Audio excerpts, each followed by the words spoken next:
ಖುಷಿ ಆಗುತ್ತೆ. ಕಿಟ್ಟಿ ವಿಚಾರ ಬಂದ್ರೆ ನಿಮ್ ಫೇವರೇಟ್ ಫುಡ್ ಆಕ್ಚುಲಿ ಹೋಟೆಲ್ ಬಂದಿರೋ ಫೇವರೇಟ್ ಫುಡ್ ಯಾವುದು? ನಮ್ಗೇನ್ ಎಲ್ಲ ತಿಂತೀವಿ, ಅವ್ರು ಬಿಡ್ಬೇಕಲ್ಲ, ಅದಂದ್ರೆ ಯಾವ್ದಾದ್ರು ತುಂಬಾ ಇಷ್ಟಪಟ್ಟು ತಿನ್ಬೇಕಂತ ಅನ್ಸಿ ಕಿಟ್ಟಿ ಸರ್ ಅವಾಯ್ಡ್ ಮಾಡಿದ್ದು ನೆನಪಾಗುತ್ತೆ. ಯಾವತ್ತಾದ್ರೂ ಏನ್ ಯಾವಾಗ್ಲೂ ಅದೇ ಕತೆ.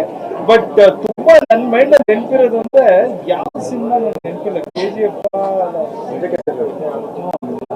ಮೇಲ್ಕೋಟೆಗೆ ಹೋಗಿದ್ವಿ, ಏನೋ ಕೆಲ್ಸದ ಮೇಲೆ ಹೋಗಿದ್ವಿ. ಆ ಟೈಮಲ್ಲಿ ಯಾವ್ದಕ್ಕೂ ವರ್ಕೌಟ್ ಮಾಡ್ತಿದ್ವಿ. ನನಗೆ ಸಾಂಗ್ ಅದು, ನನಗೆ ಪುಳಿಯೋಗರೆ ಸಿಕ್ಕಾಬಿಟ್ಟೆ ಇಷ್ಟ. ಮೇಲ್ಕೋಟೆ ಪುಳಿಯೋಗರೆ ಯಾವ್ದೋ ಟೈಮಲ್ಲಿ ಹೋದಾಗ ಇವ್ರ ಜೊತೆಲಿದ್ರು.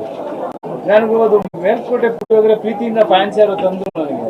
ಆ ಸಕ್ಕರೆ ಪೊಂಗಲ್ಲು ಪುಳಿಯೋಗರೆ ತಿನ್ಬೇಕು ಅಂತ ಎಷ್ಟು ಆಸೆ ಆಗೋದು, ರಿಕ್ವೆಸ್ಟ್ ನಾನೇ ತರಿಸ್ಕೊಡ್ತೀನಿ ನಿಮ್ಮ ಮನೆಗೆ, ಇನ್ನೊಂದು ವಾರ ಸುಮ್ಮನೆ ಇದ್ಬಿಡಿ ಅಂದ್ಬಿಟ್ಟು ಆಕ್ಚುಲಿ ಕೋಪ ಮಾಡ್ಕೊಂಡ್ರೆ ನಾನು. ಏನ್ ಸರ್ ಒಂದಿನ